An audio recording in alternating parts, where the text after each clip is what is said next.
Hey, thanks for checking out my video. We're going to do just an honest review of Marvel's Eternals. It's been a hot minute since I have done a movie review.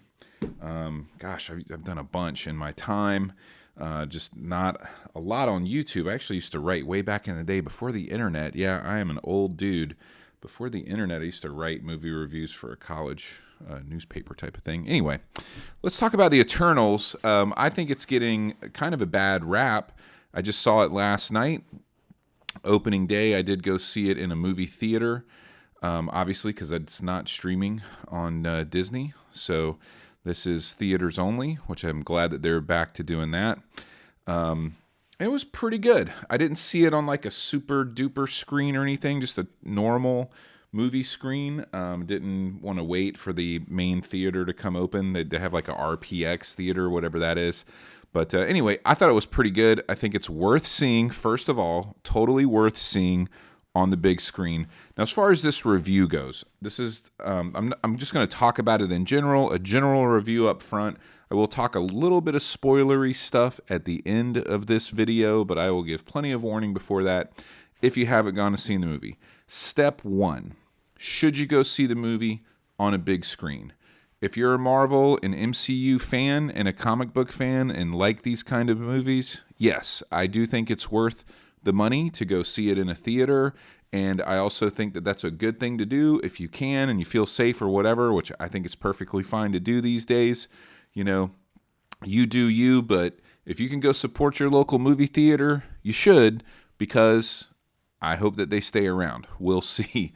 But it's totally worth seeing for the visuals and special effects. It's very, very good.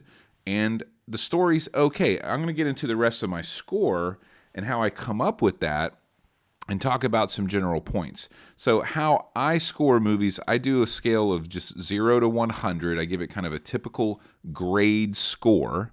And then you can attach a letter score to it there. So A, B, or C, or whatever. I just look at it like, 0 to 100.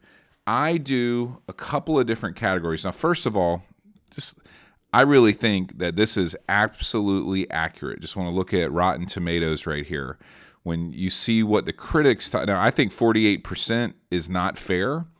I think 84% is a little bit too high, although I'm going to do my Rotten Tomatoes review and just as an audience type review.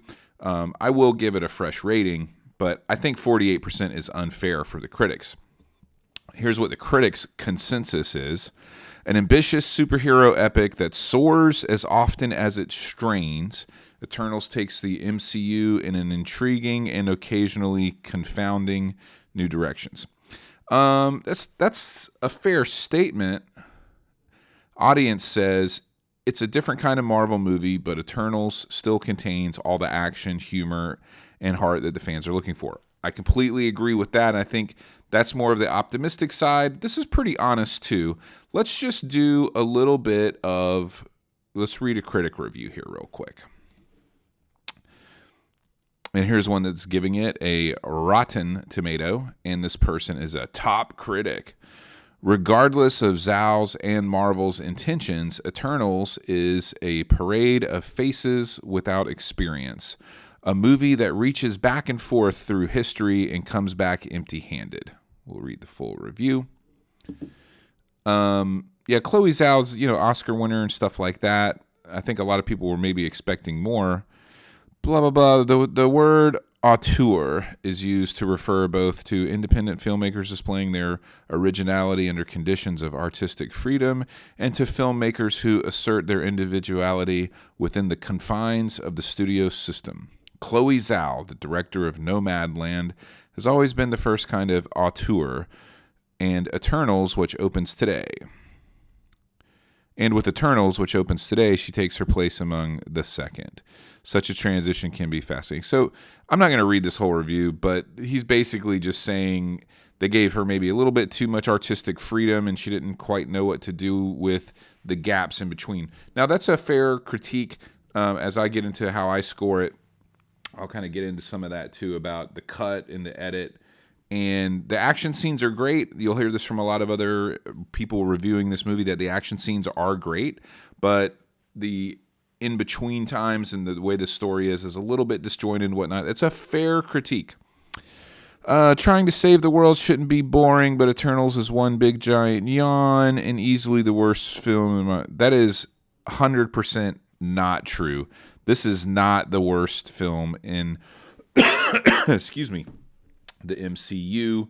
I do put this above what I do believe to be one of, and I don't even mind Thor: The Dark World. I don't really even mind it. I think that and Captain Marvel, are down there at the bottom. I would say this is better than Thor: Dark World. And I don't really slam those movies. I like pretty much everything in the MCU. So that's just, and I don't think it's quite a yawn. I thought, it was okay. Let's see. Chloé Zhao, very talented director, but perhaps it's too much to expect her to go from sparse, quiet life of Nomadland to this special effects-driven action blockbuster with a huge cast of characters who are not very exciting. Okay. Well, anyway, let's go check out a audience review real quick. Here's a 4-star, definitely worth a watch. Just be ready because it's a long journey. Characters are interesting, and I enjoy seeing their interactions with each user. Pretty good. Easily a top 6 for me in the MCU. I do not agree with that. Amazing. Much more than I expected. I did think it was better than I expected.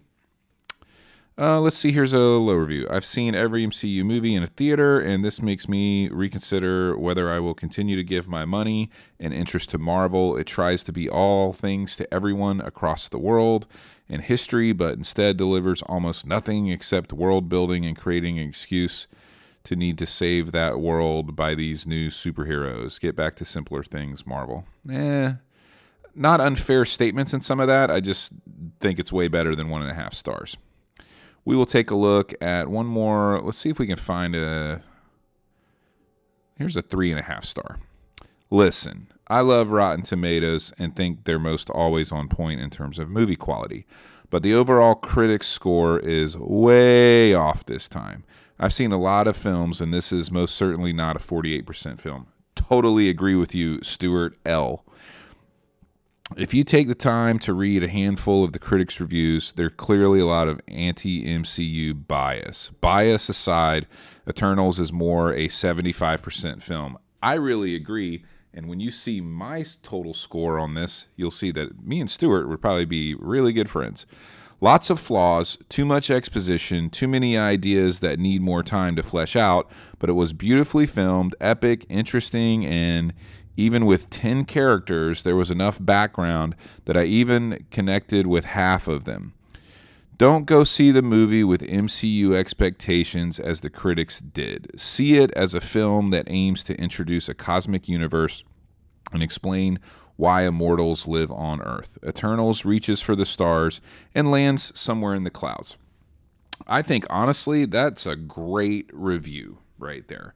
That is a really, really fair review. So myself, how I break down every movie, let me just pull this up. I give a 20-point value in each one of these categories. Production, so that's cinematography, that's costumes, it's the score, it's locations, just the entire production value. And each one of these categories can get up to 20 points. That's just how I used to do it when I wrote for the newspaper. So I'm going to continue this. And again, I haven't done a movie review in a long time, so I haven't quite got my whole videography myself tweaked out of how I'm going to display this. But just understand that on each one of these categories, there's a total of 20 points that you can get. And production, I give it a 20. That is most points as I can award to it. The visual effects were really, really good in this movie. The costumes were great. The spaceship was great. The locations were really, really cool. There's some critiques that they could have spent some more time in some of these really cool locations, and that's true, but that's a different problem. I'm just saying everything that your eyeballs will see and everything that your ears will hear about this movie is really, really good, well done, top shelf, and definitely MCU quality. Okay? The acting, you know, honestly, and again, acting and script and the cut, all three different categories to me. I thought the acting was good, totally acceptable, 15 points out of 20 to me. I really thought it was decent. Everybody did pretty good. Angelina Jolie, I thought she did pretty good. Selma Hayek, a little weak. Everybody else on here, this Gemma Chan was great. This guy Barry here was good. Camille was good. Donnelly, I mean, everybody. Lauren Ridloff, she was great, actually. I had no problem with any of the acting. Richard Madden did pretty good. He could have done he actually takes a few points off. Kit Harington did good, especially in his end credit scene, which I'll talk about at the end of this review because it's a little spoilery. But for the little bit of screen time he had, I thought he did great. Richard Madden actually probably was the bigger drag on everything. I thought everyone else did good. They played their characters well. But Richard Madden and Selma Hayek, they pulled it down a little bit, honestly. Not bad, though. 15 points out of 20. It's still a really good score. Now, this is one that a lot of people might not agree with, but I thought that the script was pretty good. 15 points out of 20, and here's why. It's a very difficult concept. It's totally new, big group of characters fitting into the MCU, right? I mean, nothing like the MCU's ever happened before. There's so much backstory and just things that have occurred that to try to do and tell this whole new story and concept inside of the MCU in a movie format in a couple of hours and get all that out there with some of these way big cosmic ideas and just the Eternals in general. You know, it's easy to tell a Spider-Man story or even X-Men or whatever for that matter because you've just got the comic books themselves and a lot of people that just in general have seen the cartoons when they were growing up or read the comic books and more or less understand those stories, and they're just simpler, ground level, earth-based level, kind of traditional superheroes. Whereas the Eternals concept is a big galactic concept and just not a lot of average, I would just say your regular everyday comic book or just interested in sci-fi type of people really even know what the Eternals is about. So you have no legacy in your general public, and you've got a completely new concept coming into a very well-established universe in the MCU. All that to put together, I thought the script was pretty good, and it delivered on that. It had some intriguing ideas. There was some good dialogue. It really did have some humor. It mixed in some pretty good things. There was definitely some feelings there. Nothing super duper, but there was some interesting and compelling story. It was decent. The script is decent. That's not the problem. The cut of this movie is a bigger part of the problem. And I think you can tell, one, there's certainly some pacing issues. So I just give this 10 points out of 20, okay? It's not dog food, all right? But the cut really made this movie suffer. If the cut would have been a little bit better, if they would have spent some more time on that, and to me, I think they had plenty of time. I think this is a little bit where they should get a little, this is where some real critique, I think, is very, very fair. It's got a bad pacing issue about it. The action scenes are great, but the way that they're spread out, there's just the in-between. It's just, you go watch it for yourself. Again, this is a watchable movie. If you total all of these up, and I'll do that at the bottom here on this this thing I'm working on, that gives us a total of 72 points. So what is that? Well, it's like a C minus, okay? And to me, that's enough to go and give a few bucks at the movie theater, right? To support the local theater, to see it on the big screen, especially with a production value that high. But yeah, the cut's low. Now, X factor. What does that mean? What do I mean by X factor? Just that it's interesting, that there's something different going on, that did I have fun watching the movie? And yeah, I give that 12 out of 20 points. I had an okay time watching the movie. It was okay. I walked out of there. It was totally fine. So and again, just think about the way I'm scoring this. If I would have gave it a 10, it's just like, meh, I could have gone or not gone. That's really what X factor means to me. Or sometimes it's just something really radical or weird, something that would have a 20 X factor back in the day, the first time you saw Blair Witch Project in the shaky cam documentary style. Absolutely, the first time you see it gets a 20 X factor. The Matrix, the first time you saw that back in the day, especially in the theaters. Oh my God, yeah, of course that gets a 20 X factor. Avatar, things like that. So, but for me, X factor is also too, like when I walk out, it's one of the first things I think about. I'm like, is this better than 50-50? Like, yeah, I could have just stayed home or done something else. Am I happy I came and saw the movie? Like, yeah, it's pretty good. I was above 50-50 that I was happy to go see the movie. It's got some amazing, and again, this is the production value gets to 2022. Some of the visuals are just crazy good. And some of the concepts, though, are pretty good concepts. And I have to say, both end credit scenes are pretty dang good. So anyway, it's a 12 on the X factor. That gives it a total score for me of 72, which gives it a C minus. And in my opinion, now here's where this comes in.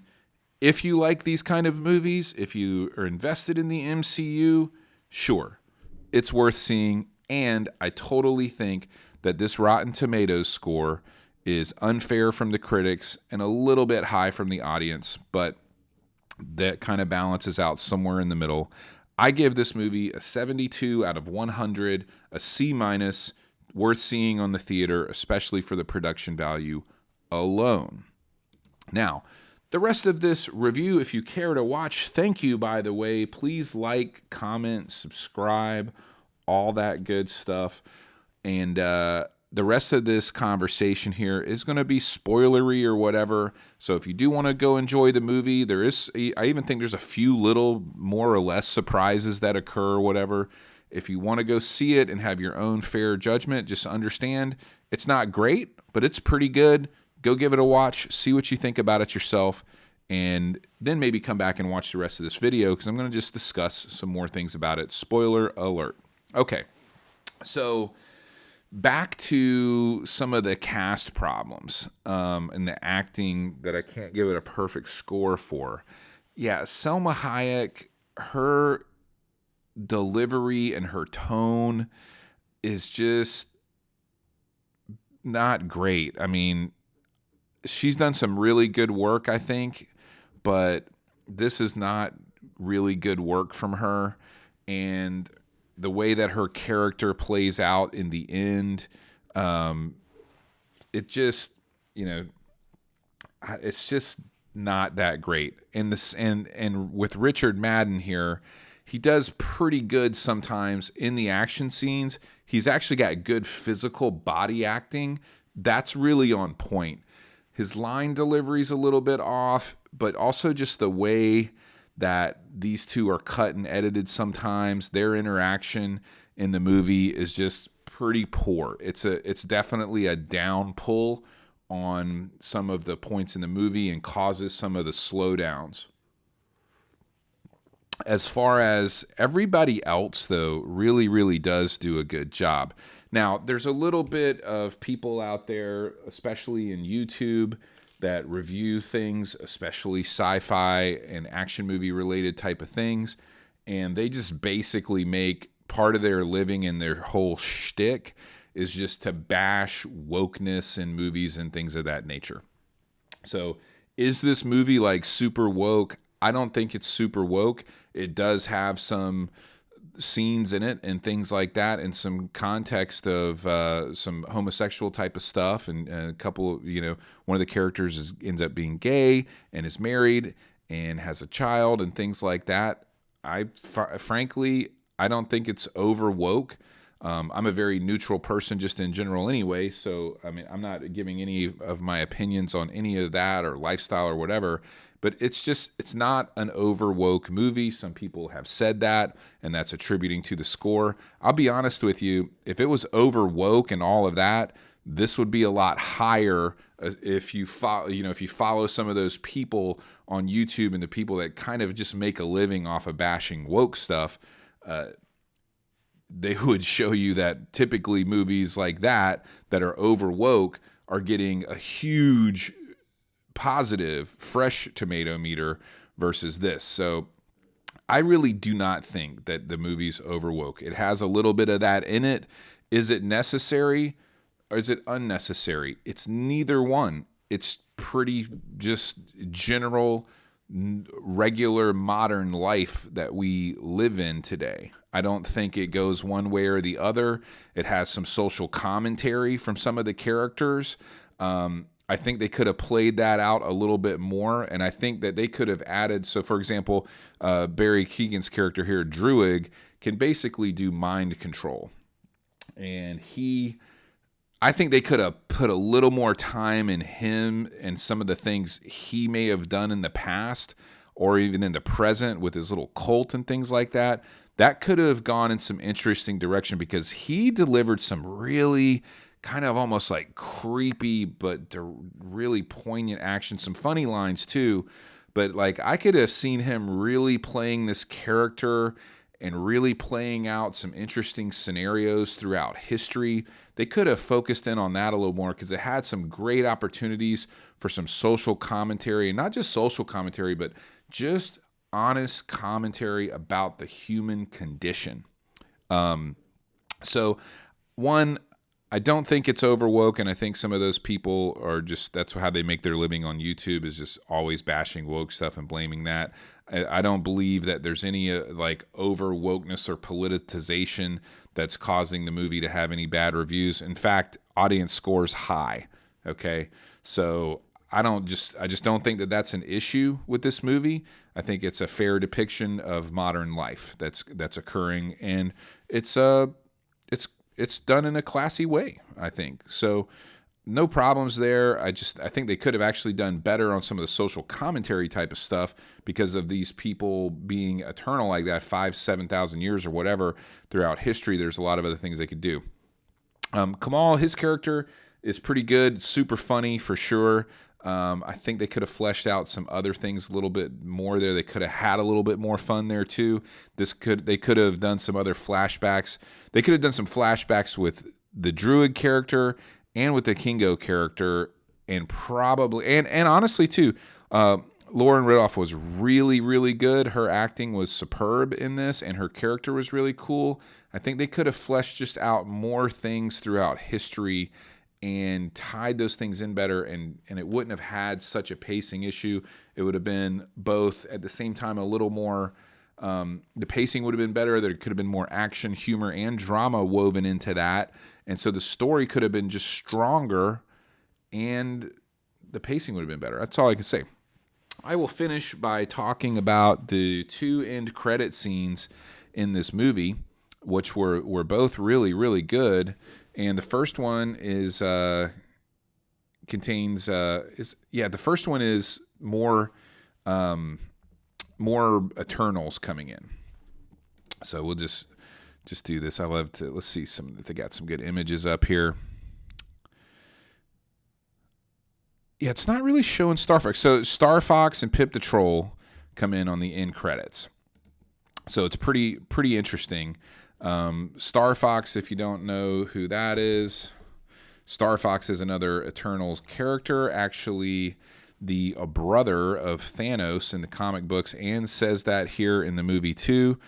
Eros is the other name that he goes by. He's basically got a power to make people like feel good, to love him, things like that. It's a little bit of a kind of a mind control thing. Harry Styles, I thought looked pretty good and was pretty cool.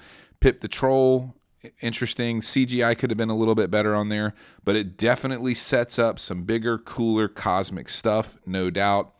Second end credit scene is with Kit Harington, really looking at the sword to become the Black Knight. That's no secret. Of course, he's going to be the Black Knight. And that end credit scene is pretty cool. And there's somebody talking to him, whispering. There's some other reviews I watched where they're talking about that's probably the new Blade character. So that's pretty interesting. So yes, there is 2 end credit scenes. They're both really, really good and totally worth waiting for the credits to roll and watching them. If you watched the review this far, thank you so much. Like, subscribe, comment, all that good stuff. I'm going to get back into doing movie reviews. It's one of my favorite things to do. I've done a lot over time, actually, just in writing. So I'm going to get back into it. So like, subscribe, and whatnot. I'm going to be doing a lot of reviews of just past movies. I love B movies too. If you like B movies in particular, one of my next reviews is just going to be straight up on some good old B movies, you know, trauma type of stuff, obscure horror movies, things like that. So anyway, thank you so much for watching. If you watched this far, have a wonderful day. I'll catch you on the next video.